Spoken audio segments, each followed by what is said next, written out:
Student, তোমরা যারা ক্যালকাটা ইউনিভার্সিটির আন্ডারে সেকেন্ড সেমিস্টারের ছাত্রছাত্রী আছো এবং তোমাদের রাষ্ট্রবিজ্ঞান সাবজেক্টে অনার্স আছে, তোমাদের জন্য আজকে ক্লাসটা খুবই গুরুত্বপূর্ণ। আজকে ক্লাসে তোমাদের ডিএসসিসি 2 পেপার এবং এসসিসি 2 পেপার অর্থাৎ সেকেন্ড সেমিস্টারের রাষ্ট্রবিজ্ঞান অনার্সের যে দুটি পেপার তোমাদের পরীক্ষা দিতে হবে, এই দুটি পেপারের 100% কমনযোগ্য সাজেশন নিয়ে আলোচনা করব। এবং তোমরা যারা ইংলিশ ভার্সনের স্টুডেন্ট আছো, তোমরাও আজকে ক্লাসটা দেখো, কারণ সাজেশনটা তোমরা ইংলিশেও পেয়ে যাবে। আমি স্ক্রিন রেকর্ডের মাধ্যমে সাজেশন আলোচনা করছি দুটি পেপারে, তোমরা দেখে নাও। এবারে তোমরা সম্পূর্ণ সাজেশনটা দেখে নাও। প্রথমে তোমাদের ডিএসসিসি 2 যে পেপারটি আছে, পেপারটির নাম কনস্টিটিউশনাল গভর্নমেন্ট ইন ইন্ডিয়া। এই পেপারের সাজেশনটা প্রথমে দেখো। আর তোমরা যারা ইংলিশ ভার্সনের স্টুডেন্ট আছো, তোমরাও আজকে ক্লাসটা দেখো, শেষে তোমরা সাজেশনটা ইংলিশে পেয়ে যাবে।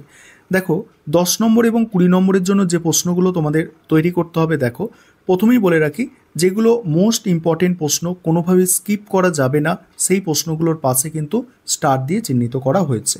তবে তোমরা যে এই ডিএসসিসি 2 পেপারটা পরীক্ষা দিতে চলেছ, এই পেপারের ওপর কতগুলো কোয়েশ্চেন পেপার তৈরি হবে একটু দেখে নাও।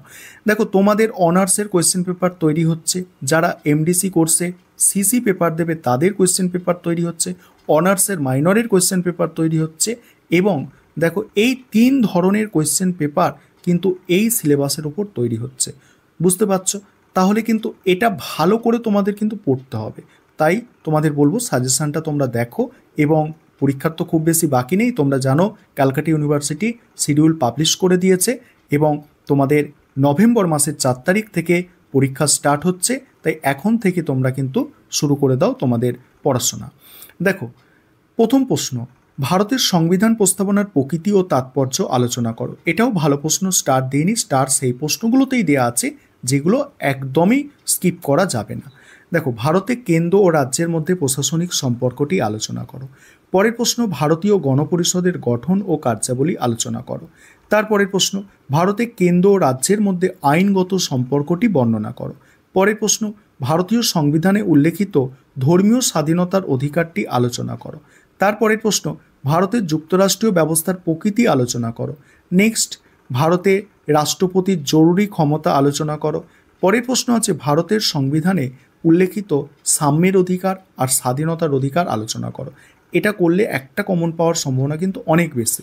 পরের প্রশ্ন, রাষ্ট্রপতি ও ভারতের প্রধানমন্ত্রীর সম্পর্ক। নেক্সট হচ্ছে ভারতের প্রধানমন্ত্রীর ক্ষমতা ও কার্যাবলী। এবারে তোমাদের মডিউল 2 থেকে দেখো যেগুলো করতে হবে। প্রথম প্রশ্ন আছে ভারতের সংসদীয় কমিটি ব্যবস্থার উপর টিকা। নেক্সট আছে সংবিধানের কার্যাবলী পুনর্বিবেচনার জন্য গঠিত জাতীয় কমিশনের প্রস্তাবগুলি আলোচনা করো। নেক্সট, ভারতীয় সংবিধান সংশোধন পদ্ধতি। পরের প্রশ্ন, ভারতে বিচার বিভাগীয় সক্রিয়তার ওপর টিকা। লোকসভার স্পিকারের ভূমিকা। ভারতের যে কোনো একটি রাজ্যে হাইকোর্টের কার্যাবলী বর্ণনা করো। পরের প্রশ্ন, ভারতের লোকসভা ও রাজ্যসভার সাংবিধানিক সম্পর্ক আলোচনা করো। নেক্সট, কোনো রাজ্য বিধানসভায় মুখ্যমন্ত্রীর ভূমিকা ও পদমর্যাদা ব্যাখ্যা করো। নেক্সট, ভারতে একটি অঙ্গরাজ্যে রাজ্যপালের ক্ষমতা ও পদমর্যাদা আলোচনা করো। নেক্সট, ভারতীয় সংসদে আইন পাসের পদ্ধতি আলোচনা করো। নেক্সট, ভারতের সুপ্রিম কোর্টের ক্ষমতা ও কার্যাবলী। যেগুলো মোস্ট ইম্পর্টেন্ট, কোনোভাবেই স্কিপ করা যাবে না, সেগুলো স্টার দিয়ে চিহ্নিত করা আছে। এবার 5 নম্বরের প্রশ্ন।